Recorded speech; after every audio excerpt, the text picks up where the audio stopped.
Welcome to the Pro Climber podcast. In today's episode, I talk to Murray Alcock from Pivot Projects. Murray is a property developer and recently decided that the time is right to push play on some of his developments. We also got to chat about his investigations into high-performance building and prefabricated construction.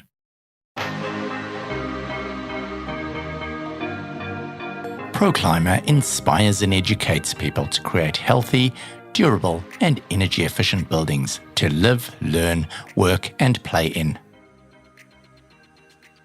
Welcome, Murray. Really great to have you here today. Yeah, thanks, Simon. Good to be here. I understand that school wasn't your thing. So what did you do when you sort of left school? Well, I'm a bit ADHD, so school just went right over my head. I wasn't paying attention. I drifted through. Probably an average IQ, but I wasn't engaged. So I left as soon as I could. I left as soon as I finished the fifth form, not sure what year that is now.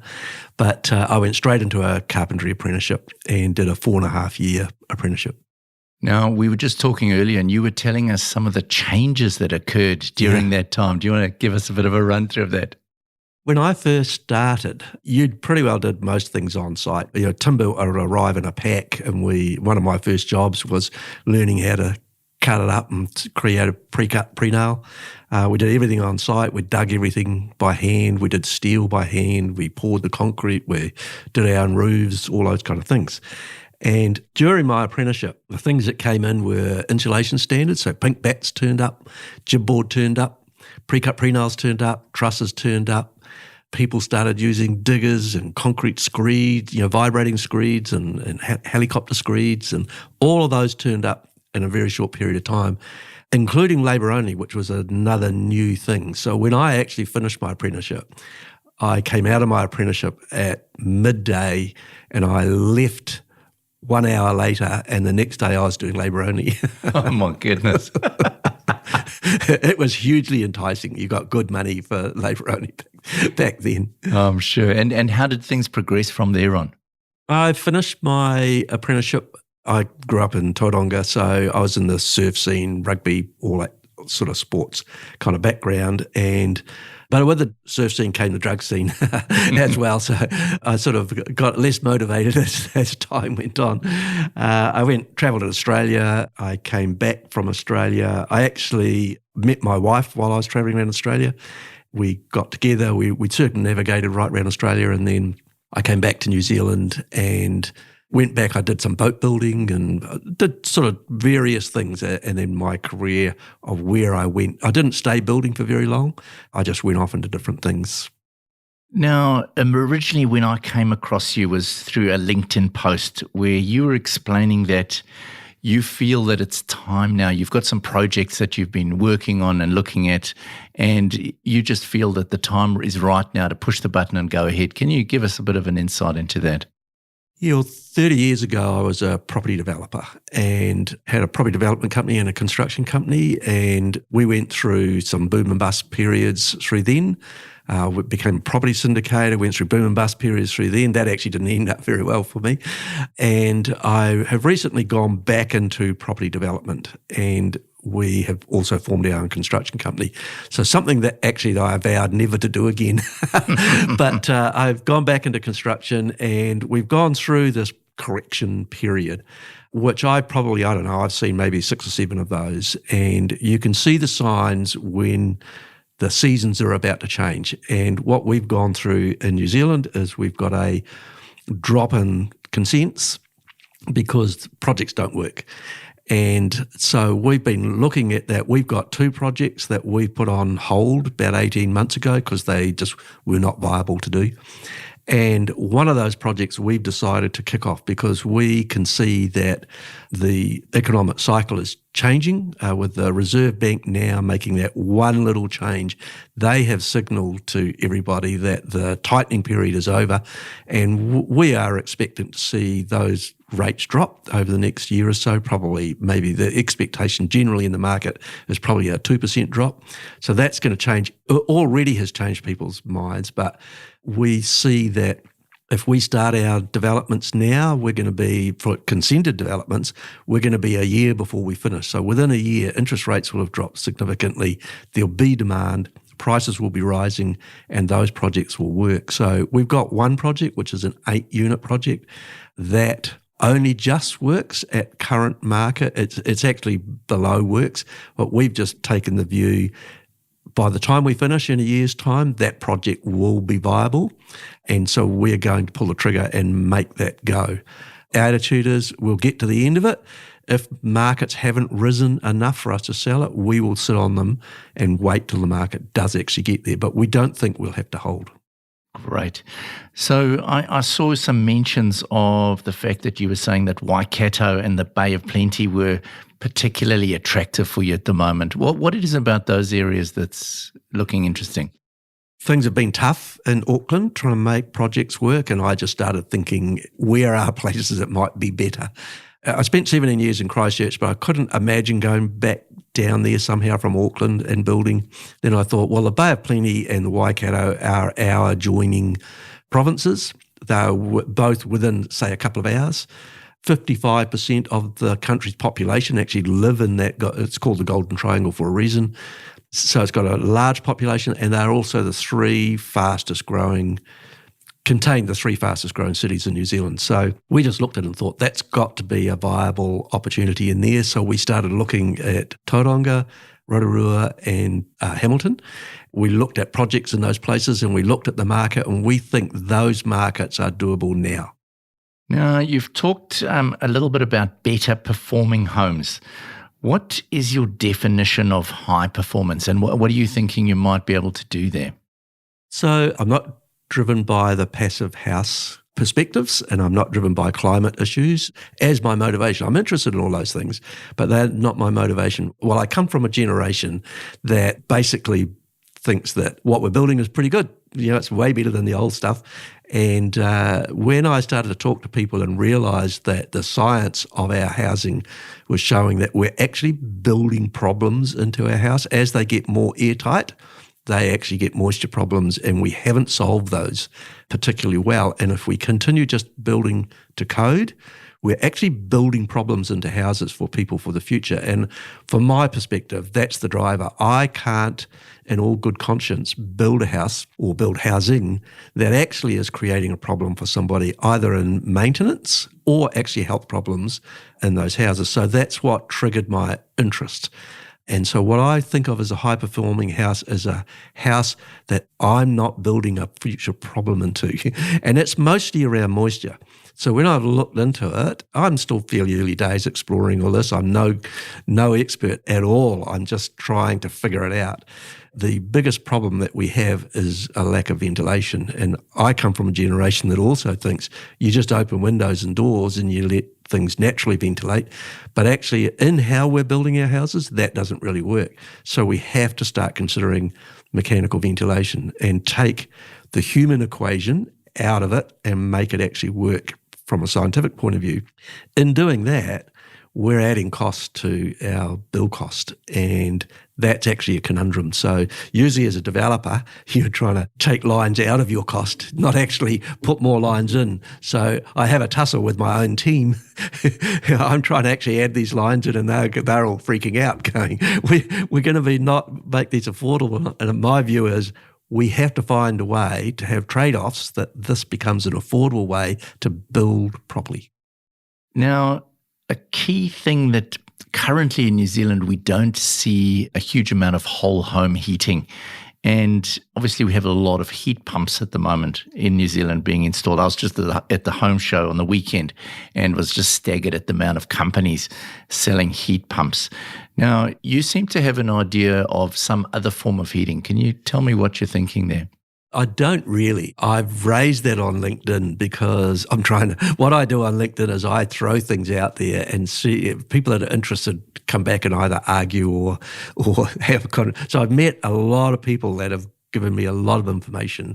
So it's been a real education in that sense. I didn't set out to do that on LinkedIn, but it's actually one of the things that have come out of that. So I actually just don't like heat pumps that much. I think they're a bit ugly, big plonky things on your walls, and then you've got a big outdoor unit that when you're doing, say, terrace houses like us, you often don't have a very big yard, and then you've got this machine sitting in it. So I was exploring what else could we do.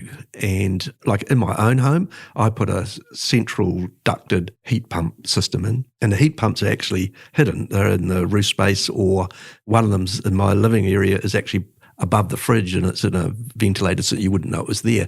And that's not bad, but that was a very expensive thing to put in. And so you couldn't do that in an 82 square metre, 2-bedroom terrace house because it would cost a fortune. I'm interested in all forms of alternate ways to heat houses without using a heat pump. The heat pump is cheap and it's quite cost effective, but I just think they're ugly and clumsy sort of looking units. So I think the mechanical ventilation would go a long way. Say if we use something like a Losnay, so you get doing the heat recovery thing, you actually will get a more steady heat in your house. And then you just need something that's going to boost it on those cold nights or cool it on those hot, muggy days. So I don't actually have an answer for that yet, but I'm really looking into it and trying to find a way that would work. Excellent. I'll be really interested to get some feedback if you do actually find something, because I've got a similar thing. I know that heat pumps are hugely popular at the moment.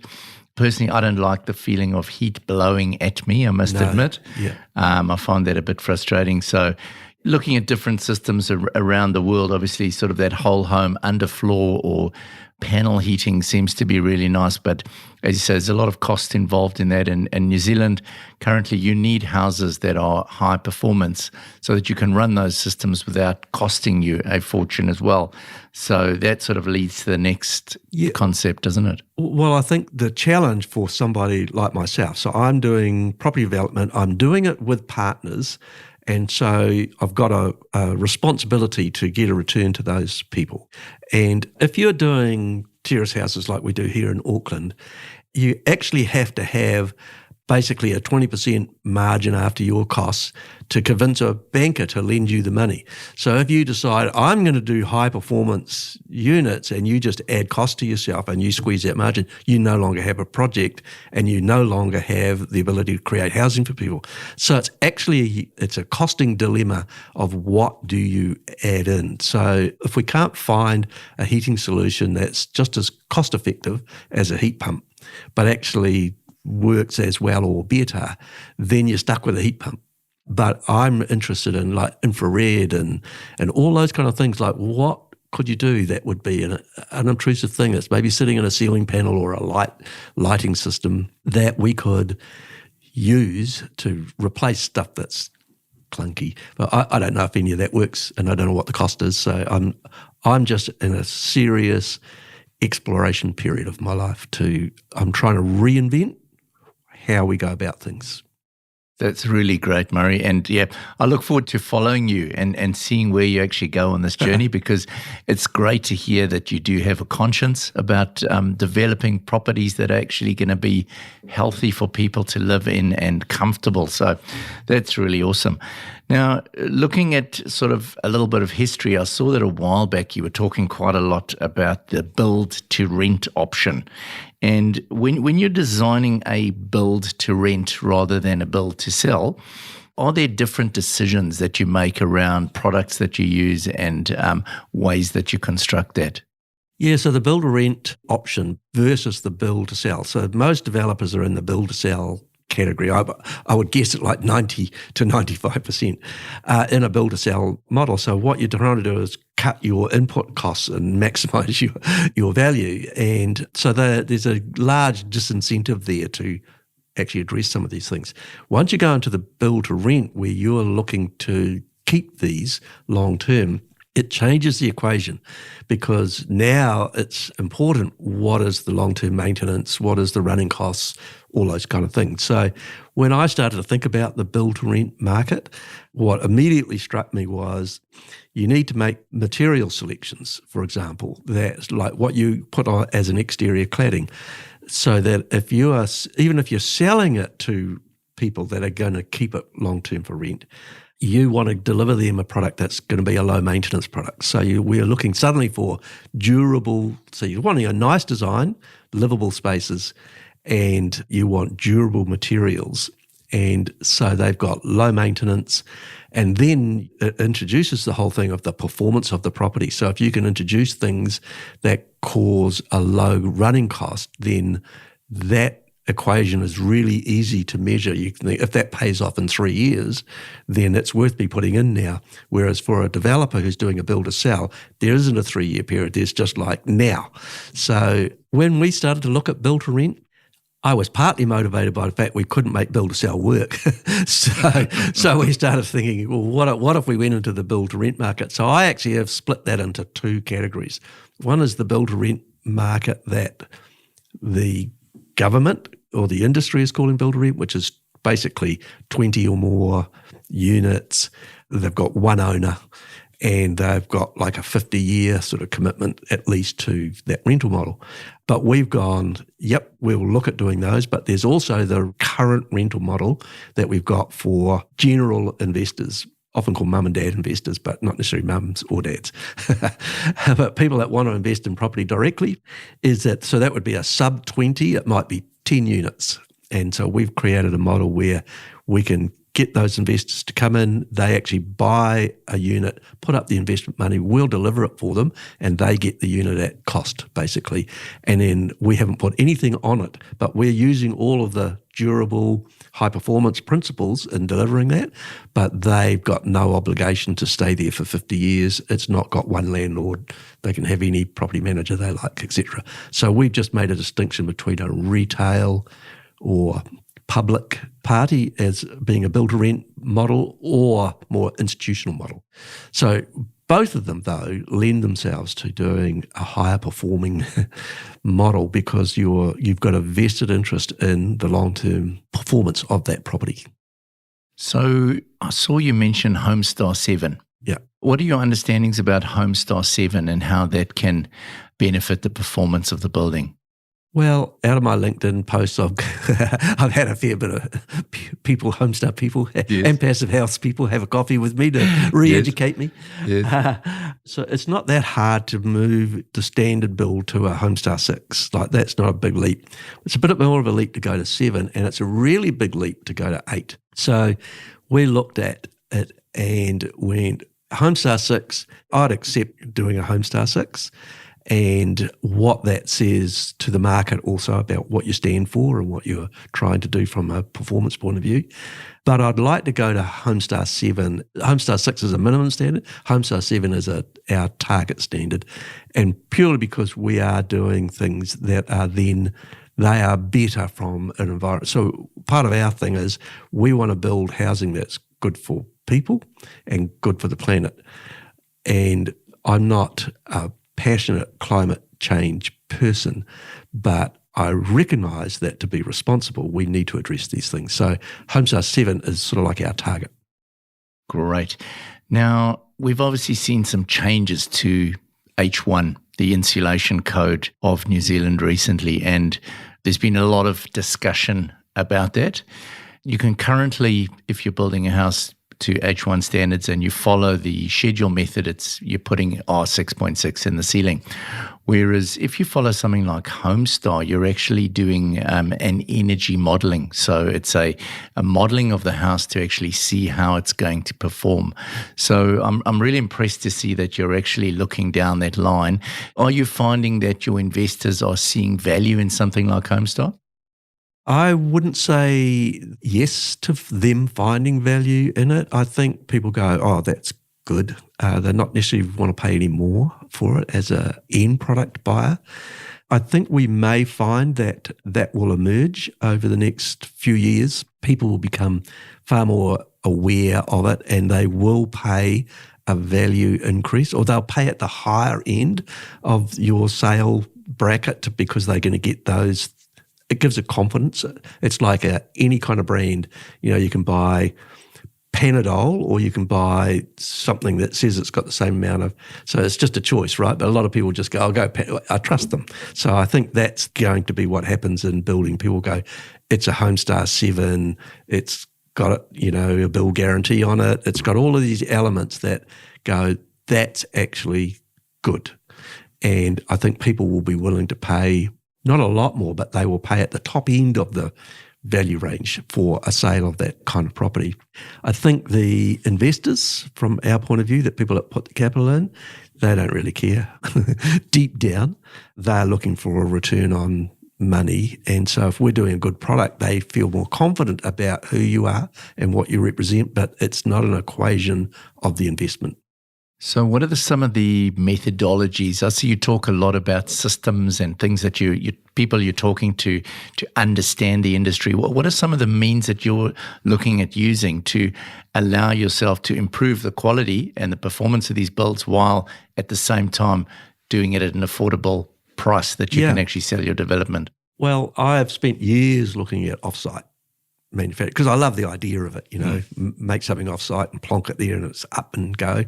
So we're all about trying to do things faster and better and then trying to contain the cost so that it's become still a commercially viable thing to do. But we have huge inefficiencies on our building sites, massive loss in labour waste. We've got an industry that's specialised so far down that we've got a million subbies, a million consultants and a million subbies. So we're trying to simplify all those. And so what we're doing is I am creating a design recipe so that we are always building in the same way. So we've started off with our typology, so our floor plans and basic sort of element of what we're actually building. So when we are developing, we don't look at a site and go, gee, what'll I do on that?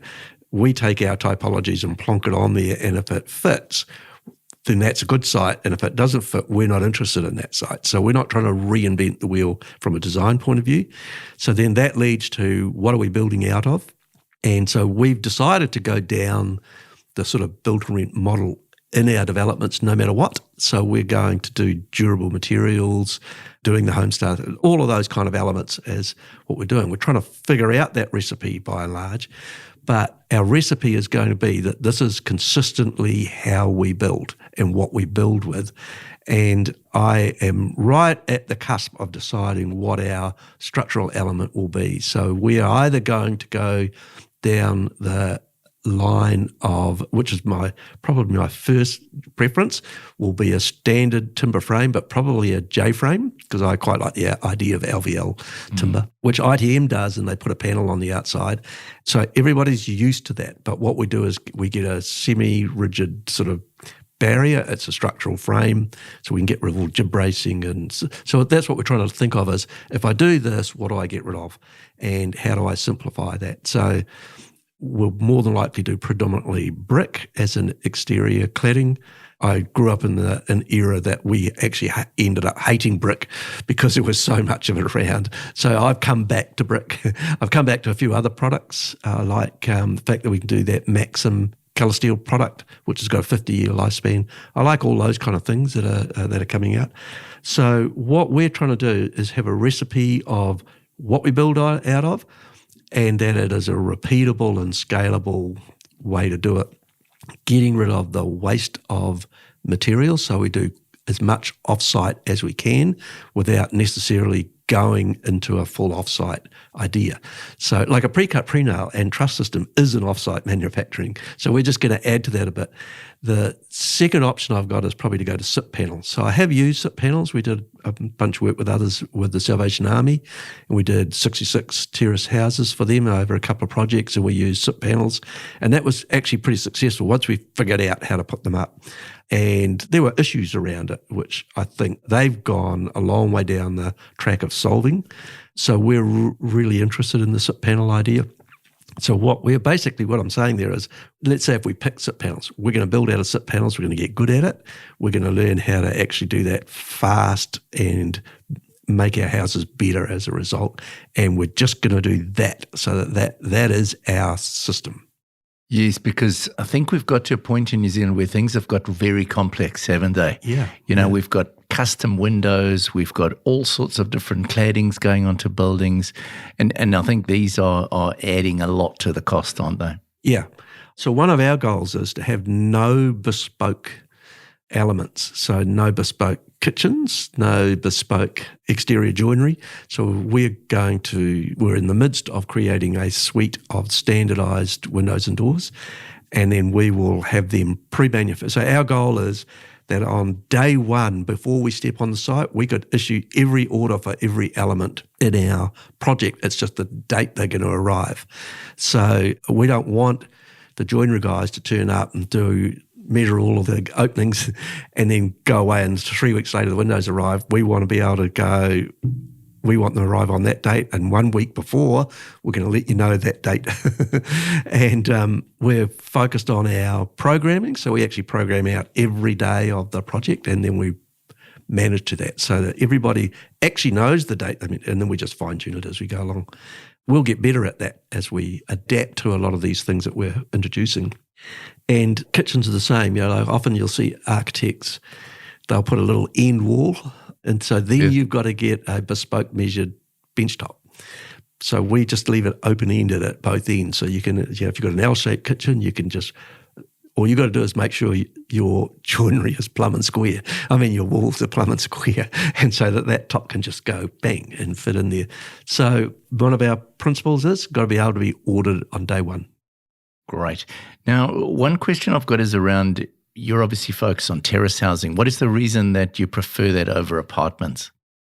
I think that people generally would prefer a standalone home to live in.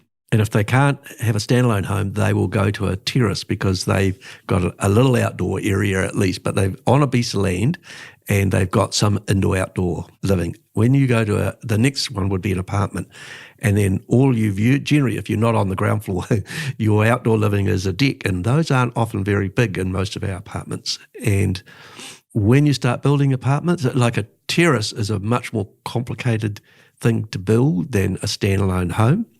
My background when I was a carpenter was standalone homes. So terraces are more complicated because of the acoustic and fire issues by and large, and the common area things, and there's all those kind of areas you have to deal with. Doing apartments is actually, even if it's just a 3-level walk-up, that's a completely different animal to build.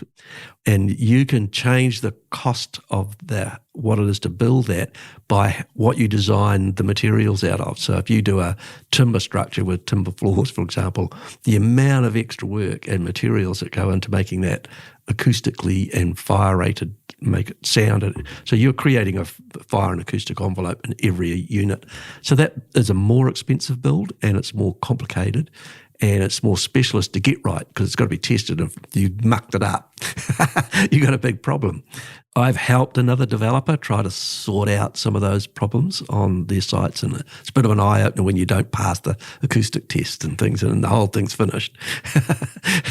So we don't want to do single standalone housing for retail customers because then you've got to have sales teams and showrooms and all that kind of thing. I'm not interested in doing that. So we primarily develop terraces for first home buyers, because philosophically we want to make a vehicle for young people to be able to own their own homes because we think it's good for society, it's good for them.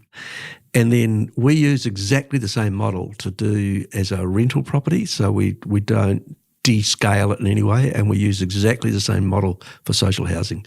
The original State House was designed so it didn't look like, if you went into a state house, that you didn't live in anything different to the rest of society, whereas now state houses are so identifiable that, the old state house. And I grew up in a state house, so they are a recognisable item as a state house. But the original idea was you didn't know who was an owner and who was a renter and who was a social house person.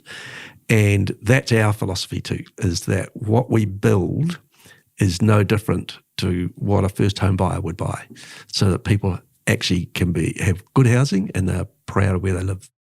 How do you think we can actually get those first home buyers getting that step up on the ladder? Yeah, well, I've been asked before what's my definition of affordable housing, but my definition of affordable housing is, can people buy it? Will a bank lend them the money?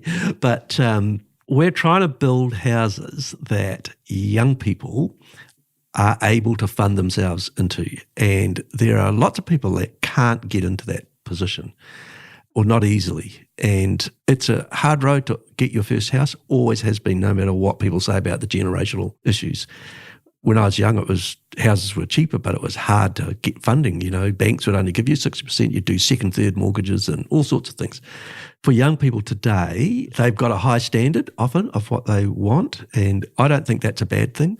My generation tends to poo-poo that. Oh, well, my day we would have done this. Think, well, it's not our day anymore. It's this day, and this is the expectation that people have. So how do we deliver stuff for people? Like, why I like terrace housing is that it actually creates the most value you can out of a piece of land. And so then you're increasing the housing supply. So you just need to make sure it's designed well so it looks nice and it's livable. So it's got like storage, and it's got we're trying now to build in a little garden shed as part of the actual unit on the outside. So it's not like a tin shed in the little tiny space that they've got. So people can, actually live in the houses. And so we're trying to do something that are livable, but of a size that's affordable. So say in our 2 bedrooms, we tend to do 80 square metre 2-beddies, and the industry's kind of moved to 70. But I just think that's too tough for people, I think. Keep it at 80, find a way to build better. Awesome, Murray. So we're moving towards the end of the session now today. If you look back and you were able to go to an 18-year-old Murray and give yourself some advice, what would you say? Don't touch those drugs. No, I didn't. I wasn't that involved in drugs. I would say I actually learned about the property market quite early on, but I didn't truly grasp how to do it well. What I would say to my 18-year-old self would be to learn what people really want and find people to back you to deliver it, and you'll do way better. Fantastic, Murray. Thank you very much for your time this morning. My pleasure, yeah. Thanks, Ivan. Sharing knowledge is at the heart of our strategy to make buildings better for everyone. Sign up for our podcasts to learn more about creating healthy living conditions by protecting building structures from external and internal moisture damage. Thanks for listening. Looking forward to having you with us next time.